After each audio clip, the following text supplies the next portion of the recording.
Hello, everyone, and welcome to the Honor the Feminine podcast. I'm your host, Shannon Ledford, and today we're going to talk about I'm a no to shame. We're going to step into shame and how it's showing up. We're going to begin, though, with an oracle message. This one is from the Mother Mary Oracle by Alana Fairchild. And the oracle makes me laugh because the messages are often so on point. It blows my mind still, even as I have been in devotion to oracle and the oracle cards, and even as I have watched this happen over and over and over again, it still surprises me. So this is not a card I've seen before. It's card 28, Our Lady of the Ocean of Rebirth. And what she brings is a reminder that she's championing. She is a champion of growth, of my growth, of your growth. And that it's a moment to release a karmic pattern. And she's here so that you feel held and supported in that. And as we step into today, as we step into this series that I'm going to call the Shame Game series, this is good. It may make you laugh as well. The beautiful aligned message of this card. Of this message, the aligned message for what we're going to talk about. So today is I'm a no to shame. Now you may be thinking, well, duh, Shannon. Of course you're a no to shame. Who is a yes to shame? And while that's true, that I stand as a no to shame, and I know many of you do as well.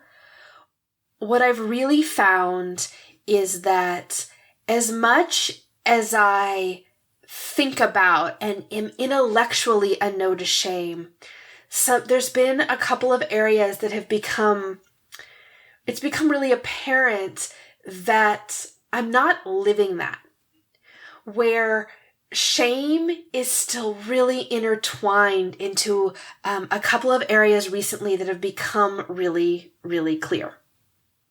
So that's what I'm going to open up and share with you today, is around those places where I'm out of alignment in this idea that I'm a no to shame, and yet shame is woven into the fabric of a couple of areas.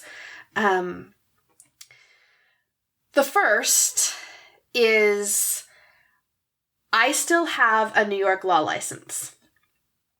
Now, if you've listened to me on the podcast or you know me, you may have heard me talk about being a corporate lawyer in Manhattan.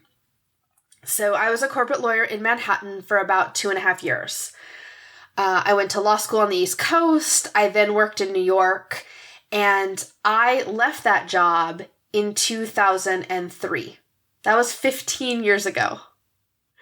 And I haven't used that law license since. But I still have it. And I want to speak into the ways in which I desire to unravel this, because I can feel the threads of shame that are part of all of this, right? And the stories around it.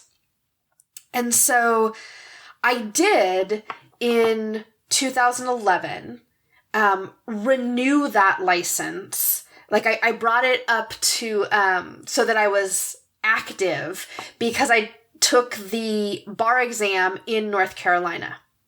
So yes, I've had this extreme ebb and flow relationship. There is a karmic pattern and dance that I have done with my law degree, my law licensure, and I just want to share this part with you. So in 2011, I did bring my New York license back.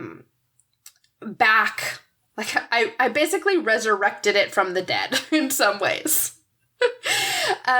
Because I needed to do that I needed to be in good standing in New York in order to take the bar in North Carolina. Now, I did take the bar in 2011. I passed the bar in North Carolina. I was sworn in, and I have not practiced a day of law in North Carolina. And we're 7 years later. We're getting on 7 years later. We're over 6 years later. So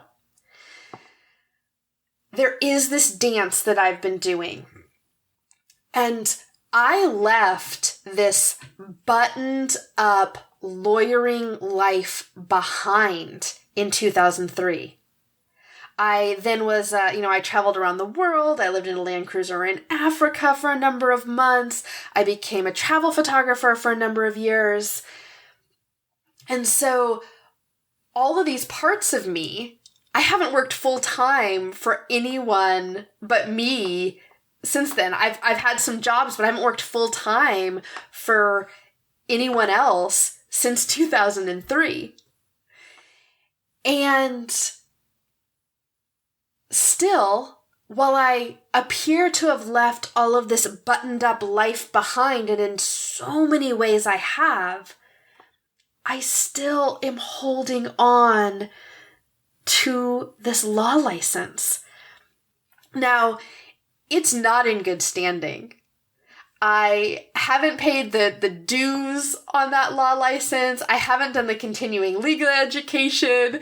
I mean, I've let this sort of spin out into a bit of a mess. And just sort of pushed it to the side to not deal with it. So here's what's become really clear. In the last 18 months to 2 years, it's become very, very clear to me that this is an energy leak on my system, right? This takes some of my life force energy and sucks it away from me being able to put it into things that are more my destiny. It's a way that keeps me out of alignment. And it's got its claws. This energy leak is intertwined with my money story, right? So I can feel it as an energy leak, this holding on to a license. And this just means like not cleaning up what's actually a mess. It's not as if I've been intentional around keeping this license active. And so I have a lot of shame. Like I have a lot of shame around not talking about that I still have a license, not talking about why I haven't gotten rid of it, and just like keeping it under the rug and in a dark hole. But in doing that, it's an energy leak. And I got into a discussion with some very dear women in my life. A couple I have known for just the past year, but one I've known for almost 3 years now. And she has watched me talk about this and desire to be accountable to releasing this, to relinquishing this, to releasing it so that energy leak is no longer, there's no longer, a black hole that's sucking my energy out into the abyss. And she's also watched me not do anything about it. Right? And so, a couple of weeks ago, she asked me about it. And I was not only embarrassed, but like full of shame that I hadn't dealt with this, right? Like, but also knowing that we've all been in this spot where we've pushed stuff under the rug. We've let shame get intertwined with all of these things. And I'm ready to unravel some of this. I'm ready to unravel it, share some of those reasons why I haven't released it. Like some of those threads, those old threads that are all tied up in this, and make it like knotty and make it hard to unravel. And as I feel into that, the most prominent one for me is my dad. And this idea around making my dad proud. So a couple of years ago, I realized that my main motivation in my life was to make my dad proud. So it was coloring my actions, my choices, all of those things, right? And I have spent I've spent a lot of energy in the last couple of years really healing a lot of that. Really feeling into what it feels like to make those choices and to create action for me. Because part of what I realized was I was imposing what I thought his expectations were onto me, right? And that as I started to heal this for myself, the dance he and I do, and this lifetime he and I have, our relationship is a place for immense growth for me. But as I have stepped into that, our relationship has shifted, and it's been really, really beautiful. But the old thread that's tied up with the law license, even as I've given up the buttoned up life and am thrilled to not be walking that path, the thread around my dad is I have a belief that when he held that business card with my name on it from the prestigious law firm in Manhattan, that's when he was the most proud of me. And the truth is, that's probably not even true. He was proud of me, but I've let this story eat into me, right? And it's a story that I've hung on to. It's these self-imposed expectations. And when it became, I had a moment about a year ago when it became really clear to me that this was mine. I was self-imposing this, that this was not a story he was holding me to. I said to him, as I was really beginning to speak into getting rid of my law license in New York and desiring to step into that, feeling how big that energy leak was, that one of the things that felt necessary for me was to say that to him, that I was getting rid of my New York law license. And his response was, well, of course, why would you keep that? That you're not likely to work in New York again. I didn't even realize you still had it. Right? So this is not him imposing this on me. This is self-imposed.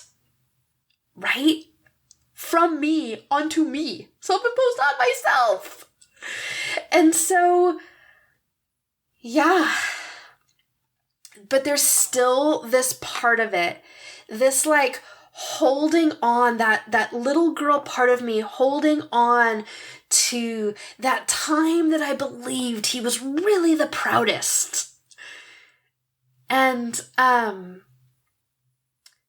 where I stand today, more fully in my power, I don't have to keep holding on to that.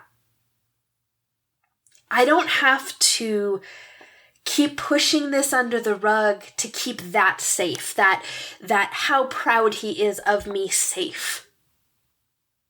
I don't have to do that anymore. But see, it takes this. It takes the unraveling. It takes finding those threads that are keeping me knotted up and knotting up myself and unable to move in the direction that I know will serve me better. Like, keeping this law license doesn't serve me, right? I'm out of alignment. It feels out of integrity because it's not, yeah. And even as I talk about it now, like more and more of what's going on with it and these threads or I can start to feel them. And so a couple of the other threads that have helped keep me in this snarl of shame to not talk about still having the license, about not talking about releasing it, right? Have been that story around, or the reality of, that this lifetime, when I made the most money, I was a corporate lawyer in Manhattan, right? It's also when I felt the most quote unquote successful because of the money I was making and because of the prestige and recognition around that. And that feels in some ways like so icky to say out loud. Like, I'm holding on to this idea of success that I say I don't believe in anymore. Right? This totally out of balance, crying every night as I get driven home from work after working 12 to 16 hours every day, at least 6 days a week most of the time. I mean, all of it. Life was totally out of balance.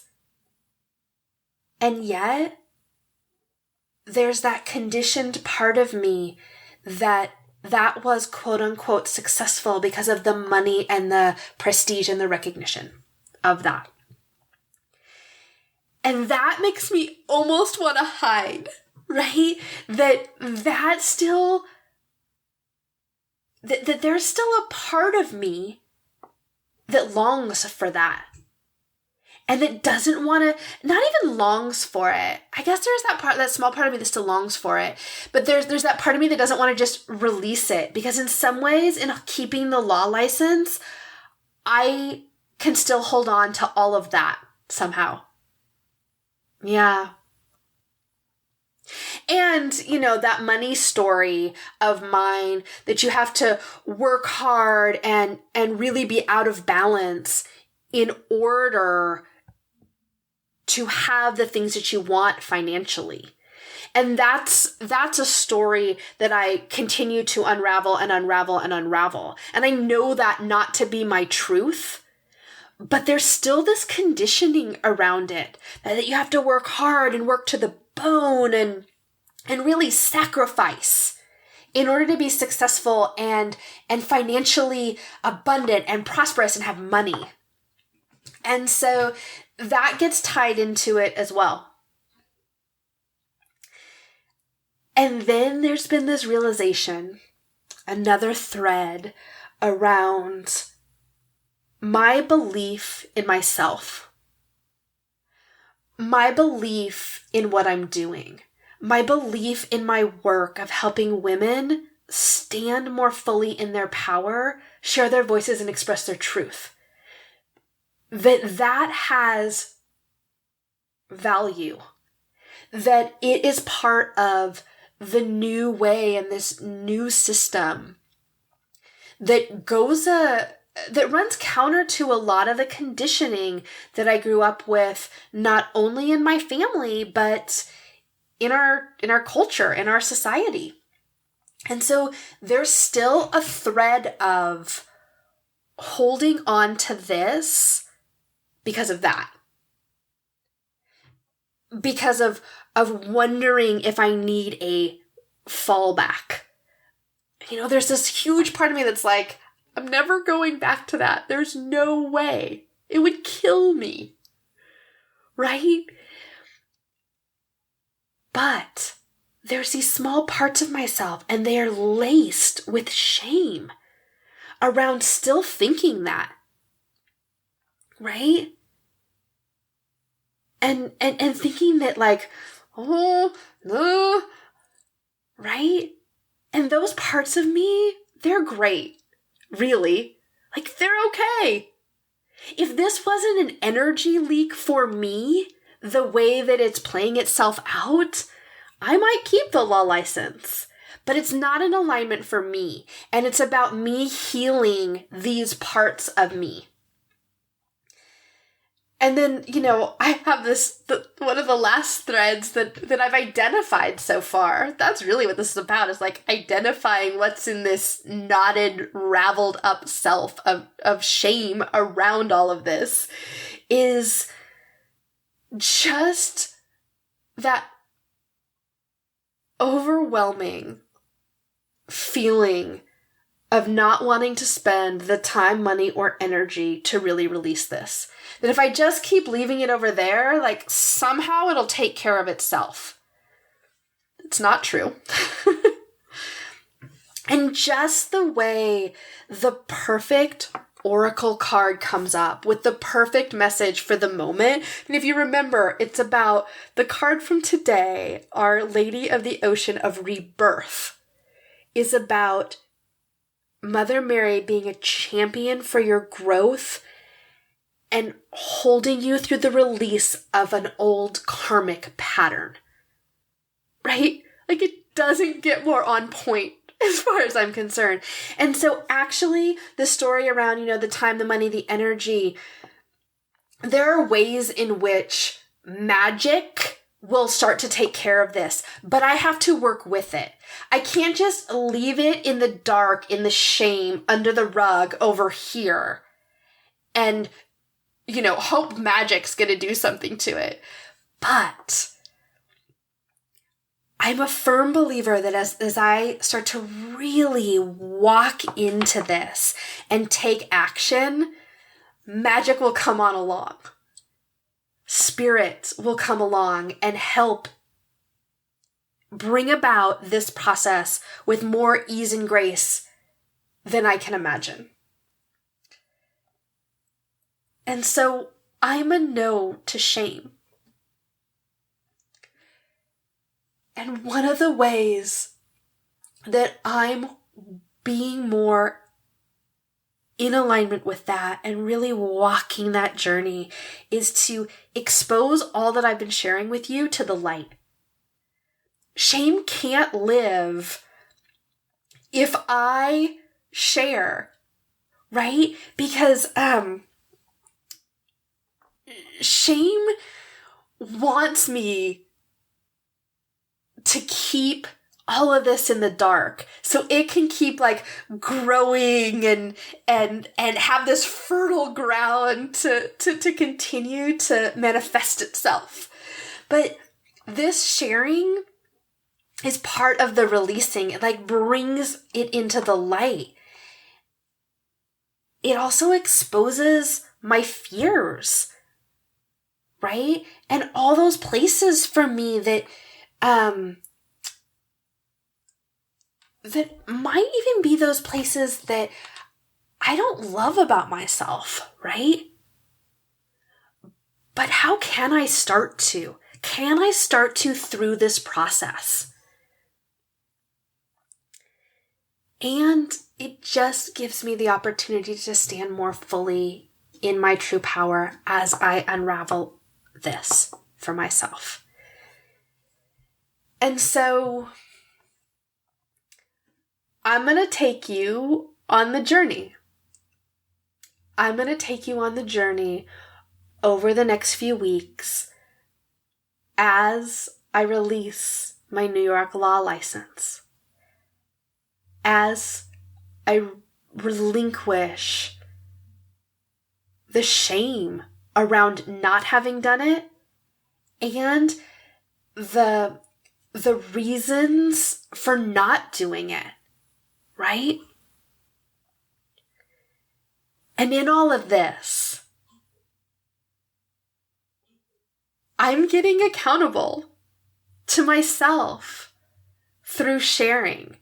And see, I can even feel right in this moment that the shame around all of this has less power. You know, like I have to call up the second department up in New York and be like, hi, I've done nothing about this. I haven't worked in New York in 15 years. I need your help in cleaning up a mess I've created.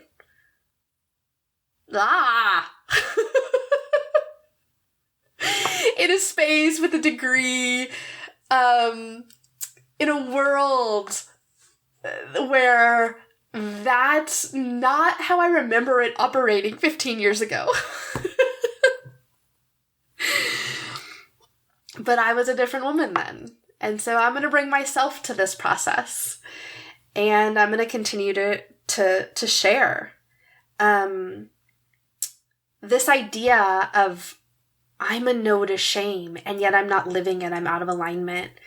The original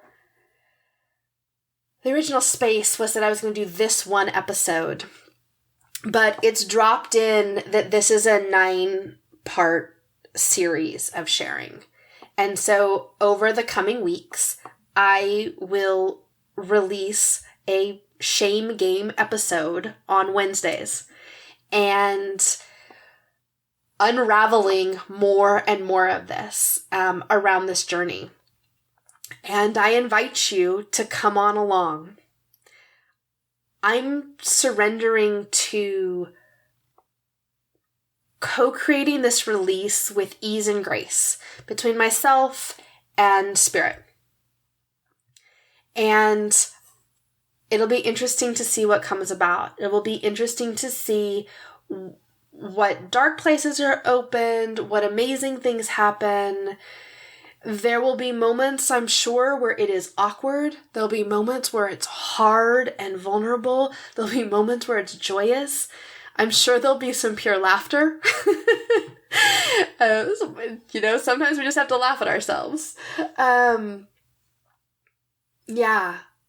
So I'm inviting you to come on along and step into this journey with me of releasing. And yeah, I don't know what's going to come of this. When I brought the podcast back a few weeks ago, I had this idea that there was going to be, a couple of interviews and one solo episode by me and then an episode with Ava and I once a month. That would be the rhythm of it. But it's become clear that this is what is being most asked of me right now, is to speak into this. Yeah. Yeah. So, thank you for joining me today. Next week, I'll be sharing a bit about another place where the ancestral shame, where I can really feel that right now too. There's some circumstances around that I'll be sharing next week, because it comes in a number of forms, and we'll be doing updates along the way around releasing my New York law license. Yeah. Oh, it's a big one today, it felt like. I also wanted to invite you to join me on Facebook in our Honor the Feminine Rhythm community. And that's a place where I'll be sharing live and there'll be updates and that'll be a little more play-by-play. And I'd love to hear your response if there's places. It's a really safe space. So if there are places where this has brought up some things for you that you'd like to share, I'd love to deeply connect with you there. Also, another way to deepen in with me in the coming months is Ava Aldenolfi and I are going to do a virtual course on boundaries, on remembering boundaries. And that will start in March. And then we're doing an in-person Remembering Divine Union retreat here in April, right near Asheville. So you can get to all of that at honorthefeminine.com. I look forward to continuing to come together in this way. Again, thank you for being with me today. And yeah, and really diving in with me around what it feels like to be in alignment and what it feels like for there to be energy leaks and how to step into shifting that and letting go of the vestiges of those things that are no longer serving us. Yeah. All right, everyone. Have a beautiful week.